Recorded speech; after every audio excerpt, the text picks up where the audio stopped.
segar gitu ya. Iya banget. Halo teman-teman, sorry ya dikacangin, aku lagi ngobrol nih dari tadi karena pengen tahu tentang tren makeup terbaru. Terus kita tadi juga nonton makeup tutorial yang mana yang lagi in, yang mana yang lagi direkomendasikan oleh para makeup artist gitu. Karena emang kalau ngomongin dunia makeup tuh, aduh, banyak banget, nggak ada habisnya ya nggak sih? Apalagi buat cewek-cewek gitu ya, aduh beli yang ini kurang, yang itu kurang gitu. Kayaknya lipstick itu nggak pernah bisa cuma satu, pasti harus ada banyak. Makanya mudah-mudahan banyak yang suka juga sama dunia makeup seperti kita, karena kali ini kita akan bicara, di Vokasi Kini kita akan bicara mengenai bidang tata kecantikan bersama dengan narasumber yang sudah bergabung bersama kita. Yang pertama ada Mbak Ajeng Ayu sebagai Market Development and Executive PT Paragon Technology and Innovation. Jadi PT Paragon Technology and Innovation ini adalah perusahaan yang memproduksi brand Wardah, Makeover, dan juga Emina ya. Betul ya Mbak Ajeng? Benar Mbak. Oke. Selain ada Mbak Ajeng, ada juga Mbak Suci Utari, seorang makeup artist yang juga adalah lulusan SMK N3 Bogor. Halo. Halo.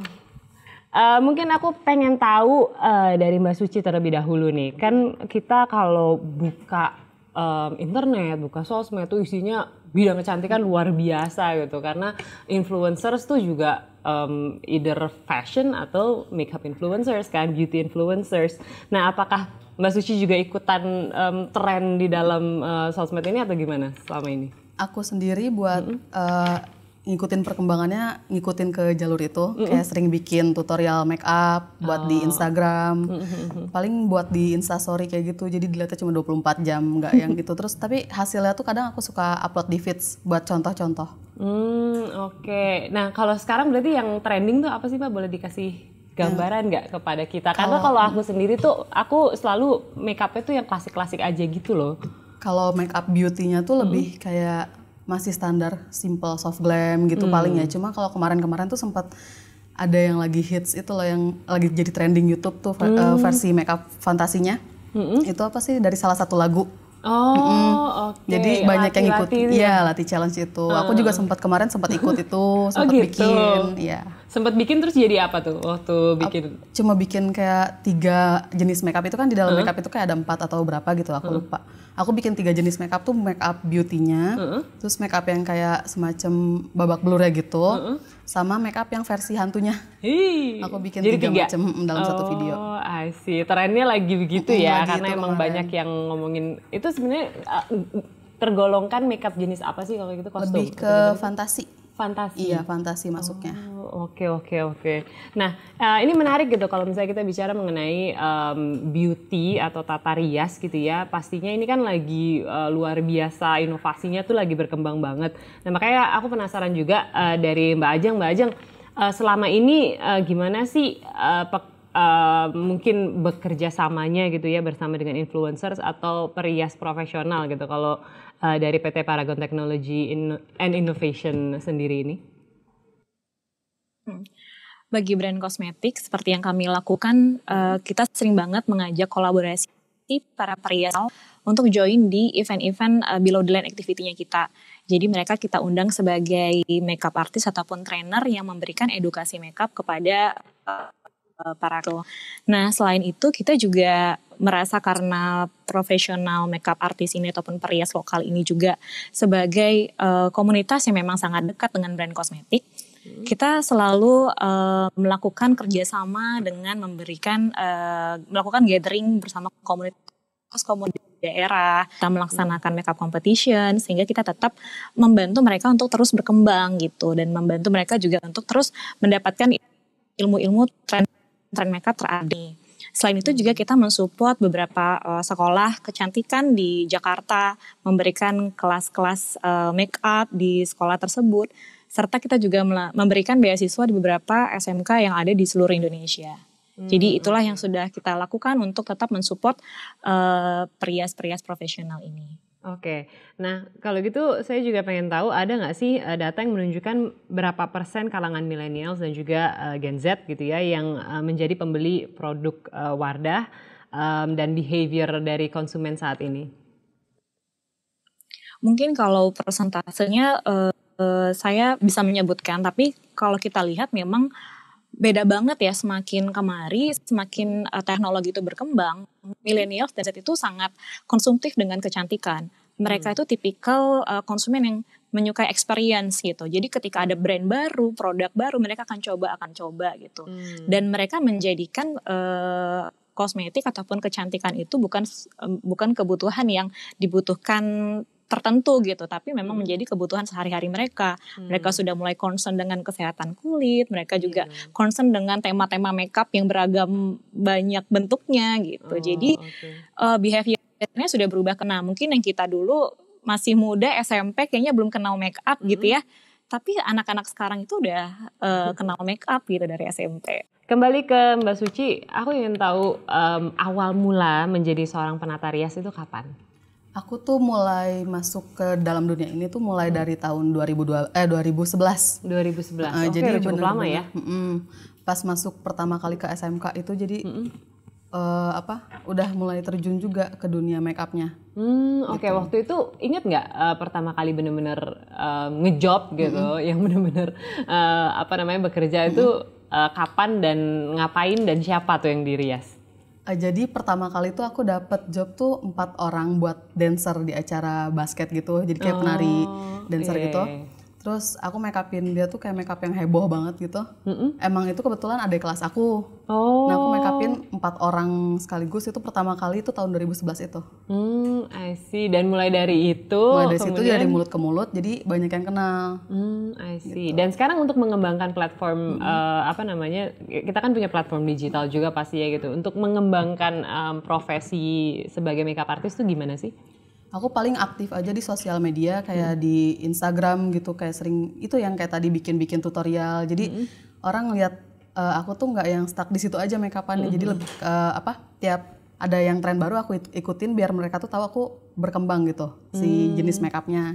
Paling di situ. Oke, kalau gitu kembali ke Mbak Ajeng. Mbak Ajeng kan tadi sempat disinggung juga oleh Mbak Suci bahwa dengan membuat banyak challenge gitu lewat digital platform itu kan mengembangkan karir sebagai seorang tata rias gitu atau makeup artist.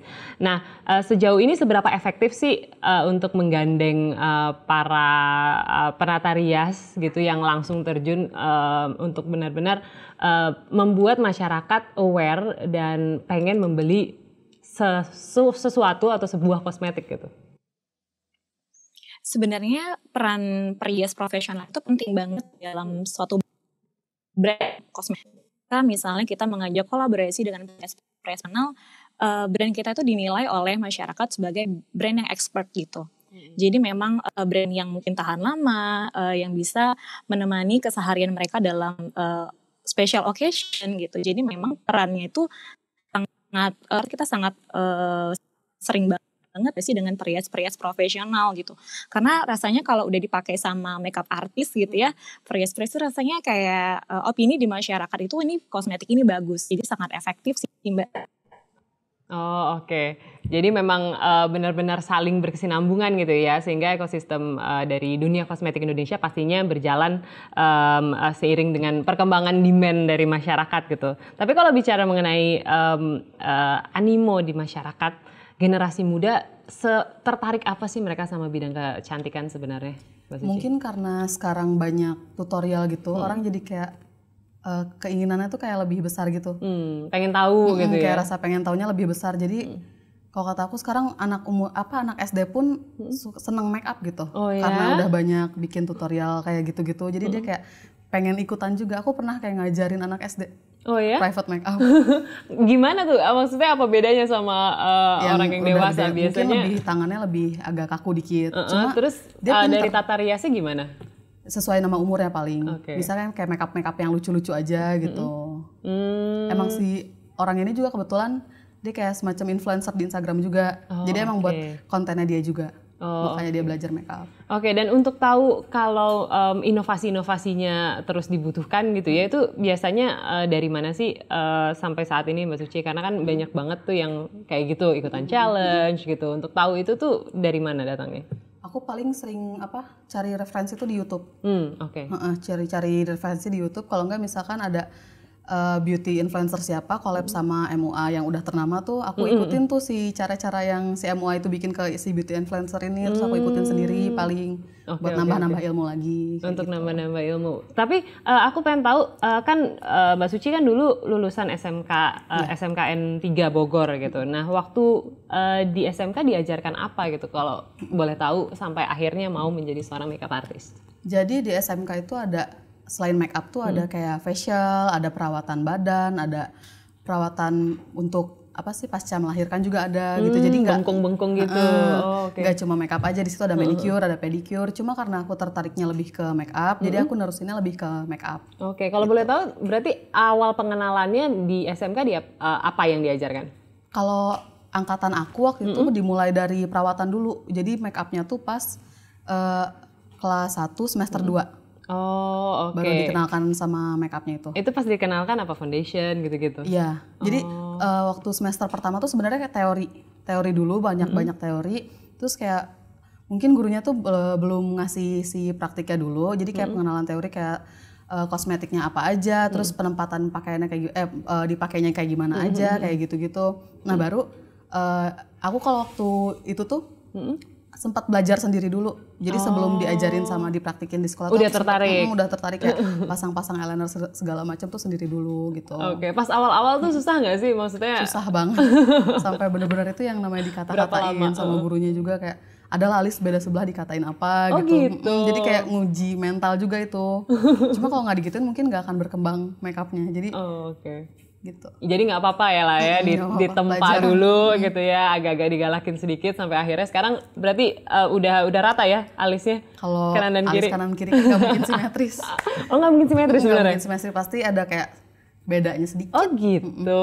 Nah itu yang sama persis banget. Oke, aku penasaran sih sebenarnya gimana caranya tahu gitu ya kalau dandanin orang karena kan baru ketemu orangnya gitu kan ya. Oke, nanti kita akan cari tahu lebih banyak lagi dari Mbak Suci dan tentunya dari Mbak Ajeng mengenai bidang tata rias atau makeup gitu ya. Karena kalau buat perempuan ini sangat-sangat menarik. Jadi sesaat lagi tetaplah di Vokasi Kini.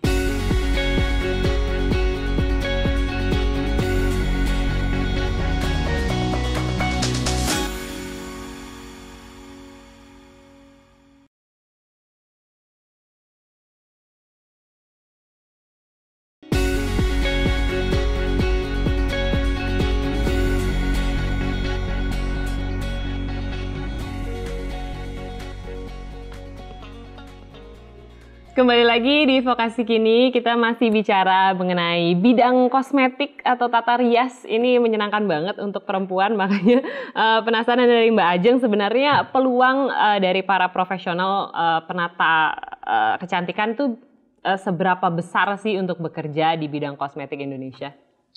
Peluangnya sangat besar dikarenakan behavior masyarakatnya juga udah berbeda nih gitu. Jadi banyak banget orang-orang yang membutuhkan edukasi makeup dari para perias-perias profesional. Gak hanya untuk memperhatikan tapi juga merasakan jasa dari perias-perias tersebut gitu. Ya ada occasion apa gitu butuh memang di make upin sama makeup artis gitu kan. Walaupun mereka sendiri mungkin sudah bisa makeup self make up gitu, tapi tetap aja kayaknya di make upin sama perias itu lebih pas gitu ya, apalagi kalau ada event-event yang tertentu gitu. Jadi emang peluangnya besar banget. Oke. Ya. Karena emang kalau perempuan bermakeup atau bertata rias yang rapi gitu, pasti presentable kemana juga gampang gitu ya sebenarnya. Nah, kalau gitu penasaran juga dari Mbak Suci ini kan setiap hari make upin orang gitu. Nah tadi sempat ngomong mengenai wajah orang tuh ternyata nggak simetris. Nah itu untuk tahu itu ketika baru bertemu tuh gimana? Diliatin dulu sebelum make upan gitu atau gimana?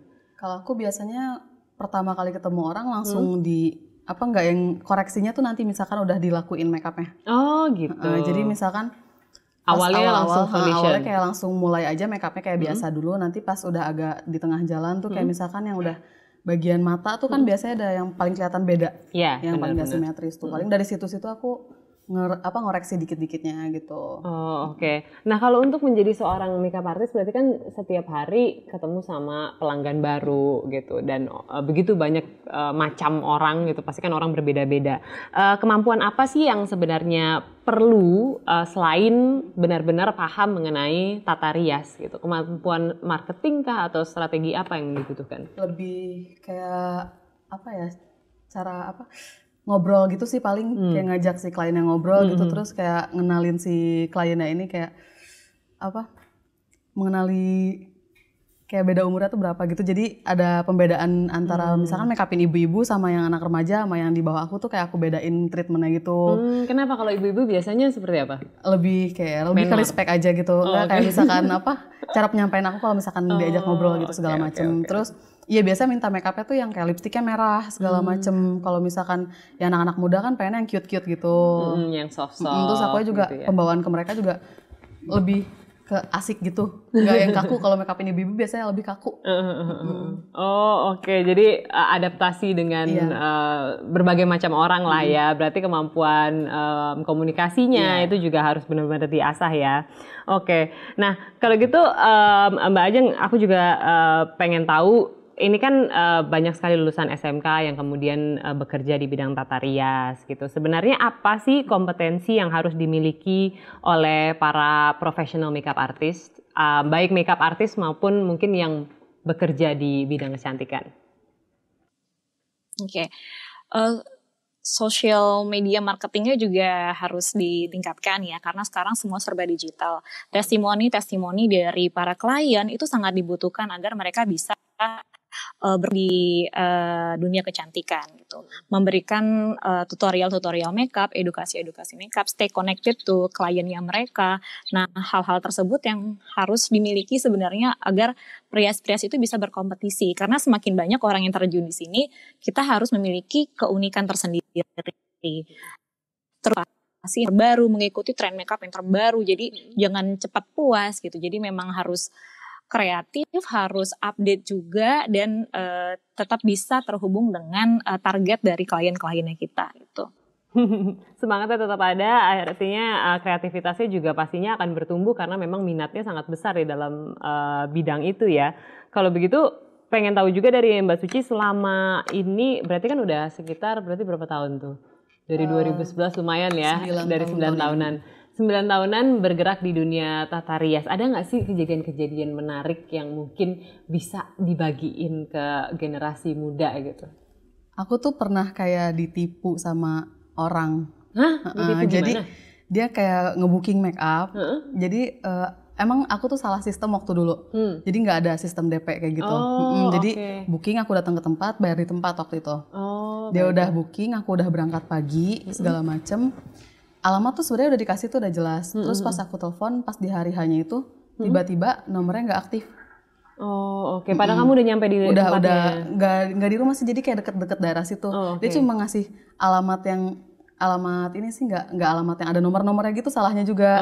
Dan aku juga kan orangnya iya aja ke sana. Tapi biasanya emang selalu nyampe ke tujuan. Itu doang sih, sekali-sekalinya doang tuh. Nah, terus pas aku teleponin, aku tungguin tuh sampai jam, jadi dia booking tuh buat jam 6 pagi, aku tungguin sampai jam 8 pagi tuh benar-benar nggak ada kabar sama sekali. Akhirnya aku pulang, terus paling aku SMS kayak jangan ngerjain ya, kayak gitu. Ya ampun. Terus itu benar-benar udah aja nggak ada kontak nggak ada kabar sama sekali. Hit and run gitu ya, tabrak lari, ya ampun. Terus akhirnya kamu mengkoreksi sistem yang... karena dari situ udah jadi dapat pelajaran kan tuh, jadi ya udah pakai sistem yang DP itu udah lama banget kejadiannya. Oke. Udah lama kejadiannya. Udah lama. Tapi masih membekas pastinya ya. Ingat terus aja. Ingat terus karena nggak mau kejadian kayak gitu terulang kembali. Oke. Nah kalau gitu pengen tahu juga dari Mbak Ajeng untuk bisa survive di dunia kecantikan. Sebenarnya skill apa yang paling butuh dimiliki oleh para lulusan akademi vokasi ini? Skill yang harus dimiliki yang pertama menurut saya emang harus mengikuti perkembangan zaman sekarang sih Mbak. Jadi apalagi kita kan sekarang udah serba digital, apalagi dengan adanya pandemi kemarin ya. Karena caranya kita bisa eksis nih di sosial media, di mana juga masyarakat sekarang kan sosial gitu. Nah gimana si para perias ini bisa membuat konten-konten ataupun bisa sosial media menjadi sarana mereka untuk marketing diri mereka sendiri gitu. Nah kalau gitu terakhir juga dari Mbak Suci mungkin bisa dikasih tahu tips and triknya untuk bisa masuk dan survive di dunia tata kecantikan ini. Kalau dari aku sendiri paling memanfaatkan si influencer ini buat aku jadiin model. Buat untuk terus dipromosiin. Jadi kan mereka punya platform besar gitu. Jadi aku menjadikan dia kayak model gitu buat make upin, udah kayak gitu nanti lewat dia itu buat ngepromosiinnya biar nggak mati di situ udah gitu. Aku juga terus kayak explore make up yang lagi zaman sekarang ya kayak gimana. Biar nggak ketinggalan zaman juga gitu. Oke, tapi modalnya gede nggak sih untuk explore make up itu? Karena kan brand-brandnya banyak tuh yang harus dicoba-coba. Gimana? Dulu aku sempat kayak nyoba-nyobain kayak produk yang apa yang influencer kasih tuh aku kayak pengen coba sampai akhirnya aku nemu ini kayaknya pas deh, aku nggak mau ganti lagi. Jadi kalau udah nemu yang pas, kalau aku udah ngerasa cocok sama yang itu ya udah. Jadi paling lebih ke repurchase aja. Oke. Kayak beli lagi. Nggak minat sama yang ini bagus udah nggak kayak gitu lagi. Tapi modal awalnya boleh kasih tahu nggak? Ingat nggak modal awalnya waktu itu berapa? Waktu itu tuh dikasih kayak paletan gitu, itu 400.000 modal awalnya. 400.000 dan kemudian akhirnya bisa berkembang lagi jadi bisa beli yang eceran yang banyak. Soalnya lebih bagus produk yang satuan gitu daripada yang paletan biasanya. Oke, karena yang paletan itu kualitasnya kurang mumpuni ya biasanya ya. Kalau gitu aku pengen tahu juga sekarang sudah bisakah menghidupi gitu ya secara finansial sebagai makeup artist ini? Kalau aku sendiri ngerasa udah cukup. Jadi apa yang aku butuhin dari kerja sebagai makeup artist ini udah cukup menghidupi kehidupan aku buat sehari-hari. Oke, gitu. Jadi enough ya, udah oke lah, berarti bisa gitu. Peluangnya juga ada. Mungkin terakhir dari Mbak Ajeng boleh dong mengajak generasi muda, terutama anak-anak yang saat ini pengen masuk. Masih bingung gitu, pengen masuk kemana ya gitu untuk benar-benar mencoba mungkin dunia tata kecantikan di Indonesia. Silakan Mbak Ajeng. Oke, buat teman-teman generasi millennials Indonesia, anak-anak muda berbakat Indonesia, jangan takut, jangan ragu untuk terjun di dunia kecantikan Indonesia. Karena dunia ini sangat kemudian hari. Banyak banget bisa teman-teman raih dengan terjun langsung ke dunia kecantikan ini. Asal teman-teman memang passion di bidangnya, memiliki semangat yang tinggi, dan terus mencari inovasi-inovasi di dunia kecantikan. Oke. Terima kasih banyak Mbak Ajeng untuk informasinya, dan terima kasih juga Mbak Suci yang sudah berbagi suka dan dukanya menjadi seorang makeup artist. Tapi kayaknya banyakan sukanya lah ya, seru banget gitu loh, karena bisa main-main dandan-dandanan tuh tiap hari. Tiap hari kayak punya boneka baru bisa didandanin gitu. Pasti kan ini menjadi salah satu impian gitu buat Anda di luar sana yang mungkin generasi muda yang masih agak-agak bingung mau ke arah mana gitu. Pokoknya jangan ragu untuk menempuh pendidikan vokasi tata rias untuk bisa menjadi profesional yang berkualitas. Itulah Vokasi Kini hari ini. Nantinya kita akan membahas begitu banyak profesi lainnya di Vokasi Kini episode selanjutnya, karena vokasi kuat menguatkan Indonesia.